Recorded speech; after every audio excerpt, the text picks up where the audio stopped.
everybody sees the glory, but they don't know the story. And so I think that's our job at Success, is to bring those stories to light so that people can see themselves in that same light. Welcome to the Grant Wise Show. This podcast helps ordinary real estate agents build extraordinary companies. Let's grow in 3, 2.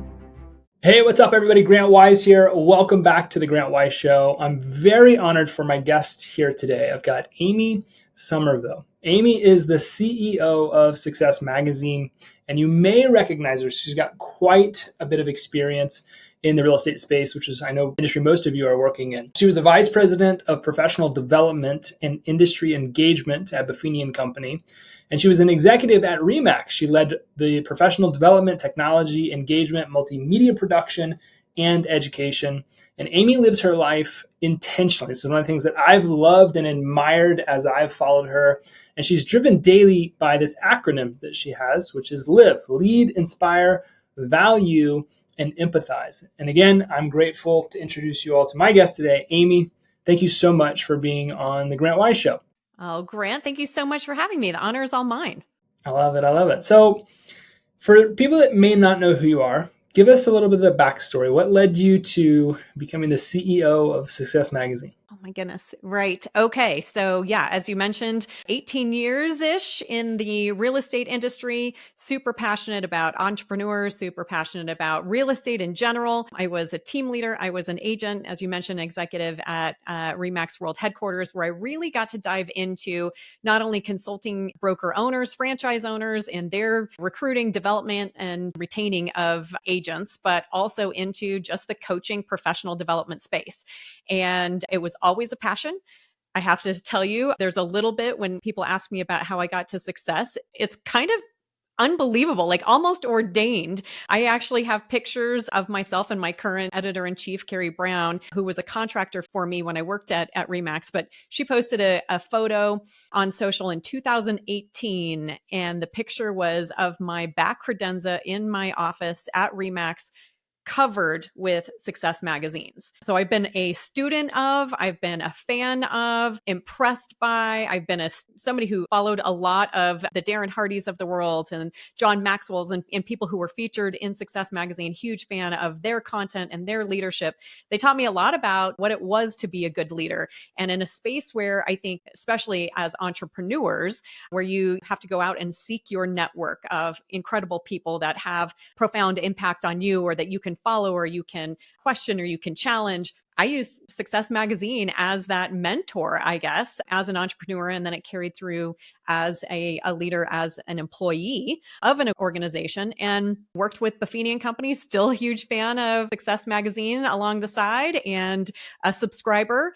And about, just a little over a year ago, I happened to be at an Inman conference in New York. And on my last day, after a really, really long week of facilitating panels, I was excited to get home, woke up, and again, on the travel day home, and one of my good friends texted me and said, Glenn Sanford would like to have a minute of your time before you fly out. And very honestly, I said, not the right day. Which, in retrospect, it's hysterical. But, Glenn and I had met before. We had conversations before, and I certainly was a fan of his, but I exhausted, not showered, hair in a ponytail, I'm in sweats, packed and ready to go to the airport.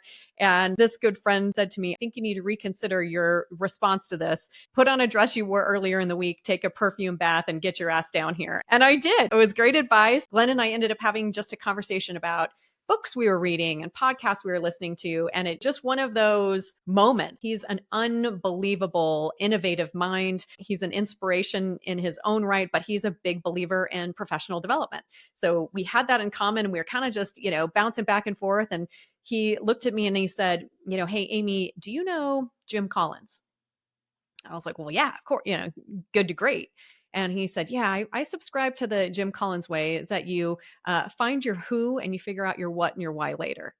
And he said, I don't exactly know what this is or why, but I think you're my who. And would you be open to having future conversations? And again, not knowing what that meant, was like, I was bowled over by someone being that connected to me, the shared interest. So I loved that. And I kind of floated away and went to the airport and thought, hot damn, that was like a really cool connection. And I almost missed that. And I spent, I don't know, a 5.5 hour flight from New York to Denver creating a business plan for a company I didn't work for. That's awesome. How have you executed on that business plan since? I mean, if we look at it from the outside in, what is Success Magazine today? What are the initiatives? What's the vision? Came in, and part of it was aligning the team around very specific mission and vision and what we wanted to be to our customers and clients. And first and foremost, we want to be the content that inspires people to take action toward their goals. Whatever those goals are, wherever they are in life, we want to provide really intentional quality content, great mentors, great influencers, great stories that people can see themselves in and go, you know what? Like, that's attainable. That's something I can do. Behind me, you see some of our covers, and some of these people feel like they're untouchable, but they're always a story behind where they are today. Had the opportunity to shoot recently that I was talking to a young gal who was an intern on a pretty big photo shoot that I can't tell you about right now, but it'll be coming out at the end of the year. And she was asking me the same kind of question. And I was like, we just want to provide great content, more content than we have ever provided to more people in the way that they want to consume it, and to have an impact and help them improve on their goals and their life aspirations.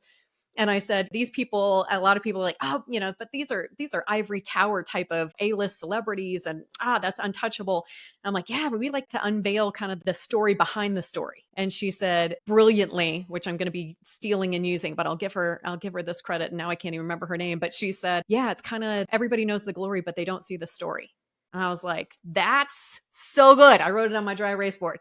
Everybody sees the glory, but they don't know the story. And so I think that's our job at Success, is to bring those stories to light so that people can see themselves in that same light. I love it. I love it. And I couldn't agree more. Everybody does see the end product. And I think it's a big problem in personal development today is we'll look at somebody and say, okay, how do you get there?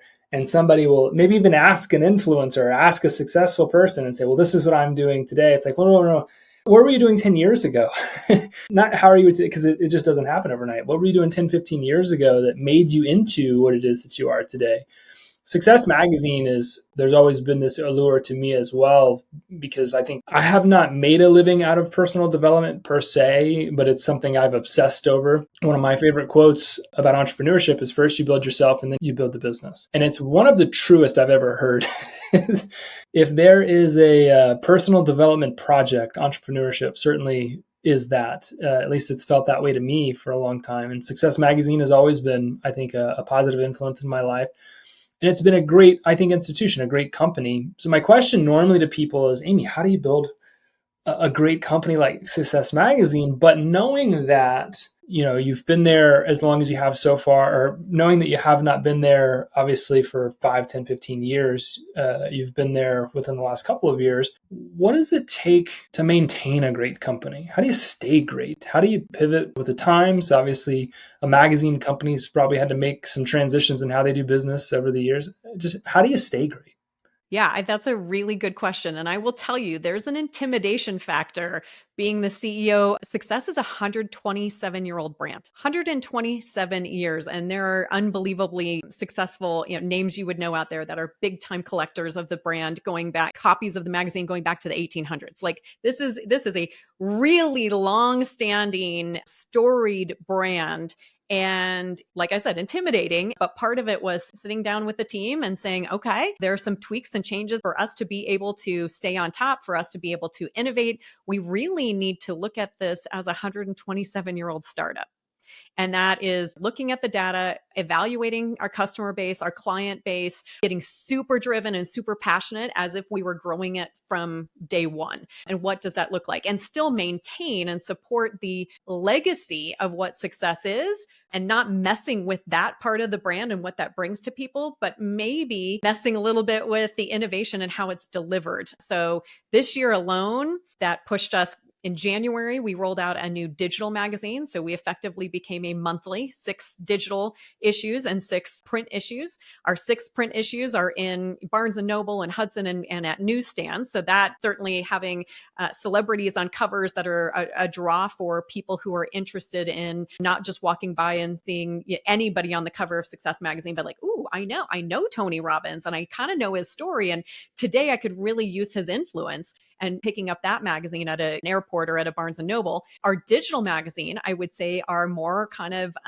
undercover influencers.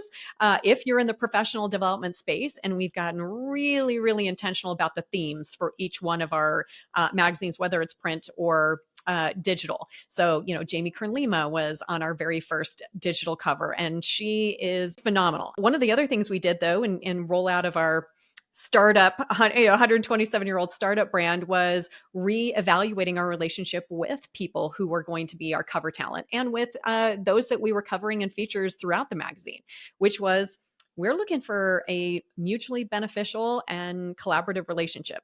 So we don't want to be somebody's tool to get on the cover to promote their thing. We want to have a relationship. We want to not just do covers, but podcasts and events and, live events and virtual events and social collabs and TV appearances and, all the things. So we're kind of doing this multi-pronged approach at relationship building, that it's not a, wham, bam, we're on the cover and what was success thinking. You are really clear when you are reading or consuming content through Success Today, what our theme is from month to month to month. That carries through our content through Success Plus and videos and type like masterclasses type of content. We launched Success Magazine podcast this year.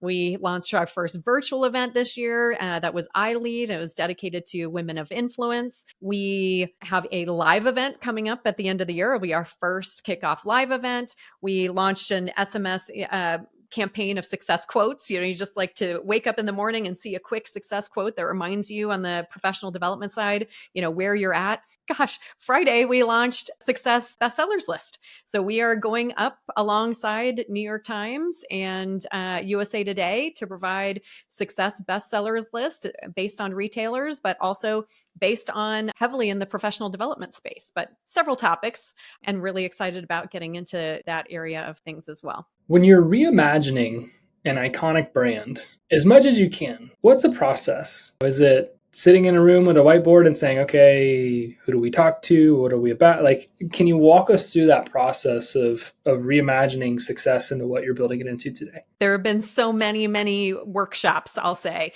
What's really cool is certainly we have some information about our previous customers and clients and who they are today. But also, I feel like we are really blessed to have our success team is very small in the scheme of company staff, but they also represent just the rainbow spectrum of demographic. So we actually about a week ago had a virtual quarterly business review where we had multiple breakout sessions of just imagining and, talking through things, experiences, all different age levels, all different backgrounds. We're a virtual company. So our team lives all over the world, not just the United States, but all over the world. And so, bringing a lot of their experiences to the table. If you're our target audience, how would you like to consume this content? What has been your experience with this type of content, or apps or events or virtual? What was exciting for you? What was a turnoff for you? How can we learn from those experiences and make sure that what we're providing forward is considering, again, everybody on all sides of consuming our content? And what's missing could just be something as simple as got great courses and content, but the time that I am actually able to sit down and consume that, I'm on an airplane. I need an app.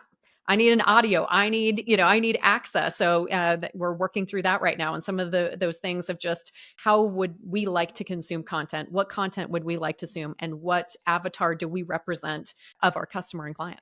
What I hear you saying, and it was certainly a leading question on my part, is that building a brand, whether you're reimagining one or you're starting one from scratch, really isn't that different of a process. You have a huge background in the real estate space with Buffini and with Remax and these other companies. And so I know that you probably could speak to the agent that might be listening to this thinking, okay, I'm trying to learn marketing, I'm trying to learn advertising, I'm trying to learn sales and branding. And really the only difference I'm hearing might be resources. It might be people. But if you're going to go do this today and you're one person and you are really a startup, you're probably going to go through the exact same process that maybe Success Magazine went through in order to reimagine their brand. Is that right? Absolutely. And I would say it doesn't matter if you have employees as team members, you have a community. And I would be very cognizant, whether you're starting a brand or reimagining, to reach out to people who would be your ideal customer or client and ask them their feedback. So, from creating a very strong and intentional mission, vision, your values and beliefs, what is the value proposition that you're going to offer that nobody else can, what makes you unique, and then going to the people in your community, whether you've ever sold a house before in your life, but the community that could be part of your database, could be part of your client pool, and say, this is where I think I'm going to do things different. How does this hit you? How does this strike you? Is this something that would be attractive to you? What's missing? Where do you see my specialty? What do you think my assets are? What do you think that I do that's different than everybody else, or unique, or of value that I'm maybe not catching, that I need to double down on and make sure that I market out there? So whether you've got employees or team members or not, you do have a community of people that you should be reaching out to. I'm a big, big believer that your connection with the community is going to give you all the feedback that you need to be successful. I think that the biggest wins I've ever had in my life is reaching out to my customer, my ideal community, and just saying, if we were going to do this, what would that experience feel like to you? What are the topics that would be of, most importance to you? What questions would you like to ask? What challenges would you like to have solutions for?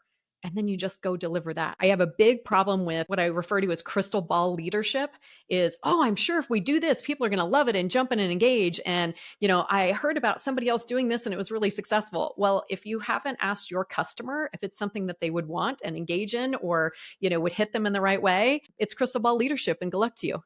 I hope it works out. It fails most times. It absolutely fails most times. There's a couple of great books. Obviously, you've got The Ask Method by Ryan Levesque, which talks about, at the end of the day, if you don't know, just ask. Summarizing the book, way oversimplification, but go ask people. Don't build products and services that you think people will want. I consult a lot of companies, and people are in one of two places. You're either somebody that has an audience and nothing to sell them, or you're somebody on the flip side of that has a product and nobody to buy it. And it's way better to be the person that has an audience and no product to sell, because then you could just go ask people what they want, which is why you've seen so many brands just explode over the years, especially with social media and influencers, because these people build audiences. And then really at the end of the day, they just ask them what they want to buy, and that's what they end up selling it to. So it's a much easier path to building a big business. I think there's another book that Keith Cunningham wrote. It's The Road Less Stupid. It talks about asking great questions, and certainly a fitting title for how you feel whenever you try to have crystal ball leadership as a part of your business philosophy. It doesn't really work well. No, and it's a good waste of time and money. That's for sure. I've experienced this myself. It's painful. What was it for you that really made personal development such a big part of your life? And what would you say to somebody else that's listening to this that may be thinking, I just don't know if I'm going to make it. I don't know how I'm going to do this thing. I don't know if maybe real estate's for me. I don't know if this thing that I'm doing is for me. Like, what is it about personal development? And what do you think people should know that would help them go develop personally?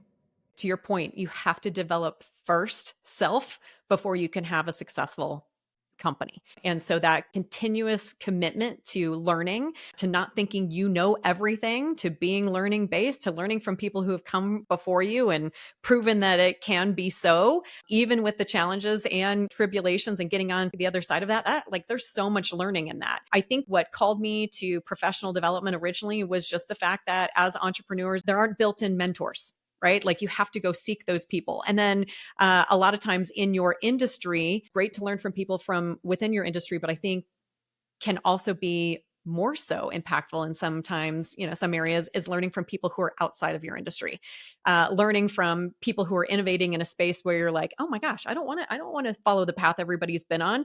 This industry over here that, is complementary or parallel, there's real innovation happening there that I could be the first in my industry, to take advantage of. And it takes a little translation, right? Like quite a few amazing business books and even sales books, but you read it and like, gosh, you have to figure out how to translate in that into real estate. It doesn't, our industry is very, very unique.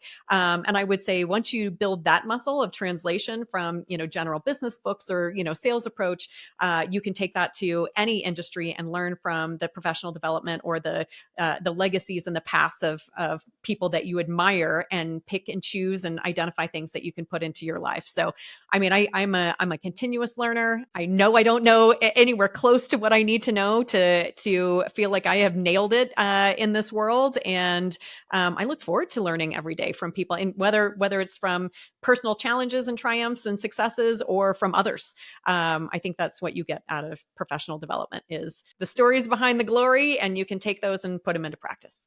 100%. I got one more question for you. I can imagine, like you said earlier, the pressure of taking a 120-year-old brand and reimagining it and really taking this company into the future is very hard. And I can imagine somebody that might be listening to this has never sold a house in their entire life. And the idea of going out there and making that first cold call is really hard. Why pursue the hard things, in your opinion? You've got a great track record in business, and you obviously are very well respected, especially in the real estate space. Everybody I've talked to absolutely loves you, and I've certainly enjoyed the interview. Why take on the hard things? Why should we as humans take on the hard things from your perspective? I don't know that I'm going to have the right answer for you because why not? Otherwise, it's boring, right? I think doing the hard things, when you have result from doing the hard things, it is the most fulfilling experience that there could possibly be. Not only, all the things that you learn along the way, but you trust yourself more, you push yourself a little bit more, you can see, really truly what you can bring to the table. It just makes you a better human being. And I mean, we get one shot at this. I mean, it depends, I guess, what your belief is, but you get one shot on this maybe on earth. And why not? We are built and capable of handling the hard things, go after the hard things. The other side of the hard is so unbelievably fulfilling, even if it's not a success, right? Even if it's not like, hey, this was the goal, I did the hard thing and it didn't show up. Go back and evaluate. What did you, assess? What did you learn? What could you have taken away from that? What were the things that now you can apply going forward? What are the things you're going to, well, this was, this part was a failure. I'm going to remove this from the action plan or the strategic plan. I think that's what we're here to do, is just to continually to develop and to learn. And you do that by testing yourself, pushing yourself out of that comfort zone where all the awesome things get to happen. And just the fulfillment of, I didn't chicken out, or I didn't talk myself out of something. Like, take action, something's going to happen. Yeah. I would say just choose your hard. It's all hard. It's no matter what it is that you do.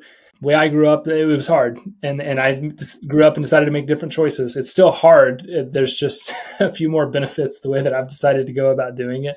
We're just living in a time where I believe grit is a core requirement of how you're going to live your life on a daily basis. Right now, with what's going on in the market, what's going on in the world, if you don't possess that, you may find it is harder than it has to be. But if you can grit your teeth and you can do the work, you can develop your skill sets and you can develop as a person. I think that there's no limits to what people are capable of. And I know Success Magazine has a great track record of helping people do that. To that end, where could people go today to learn more about what's going on at Success Magazine? How could they subscribe to it? Oh, yeah, easy. We did a website redesign also in the last 2 months. So go to success.com. You'll learn everything about the print magazine. You'll get free articles. You'll see, what we've got going on with the podcast, print magazine, all those things that are coming up next, events, virtual events, sessions, courses, everything you need to know. Go to success.com. Love it. Amy, thank you so much for being here today. It was definitely an honor, and appreciative of the work that you do and the contributions you're making. Thank you so much. Thanks so much for having me, Grant. Of course. Thank you all for continuing to listen to The Grant Wise Show. Make sure that you you rate, review, subscribe, whatever, all of the other things that you need to do. Would love to connect with you about this episode as well. DM me on Instagram with your favorite questions from today. Would love to keep the conversation going. Thank you again, Amy. Hope to connect with you in the future again as well. And we will see everybody else on the next episode of The Grant Wise Show. Thanks.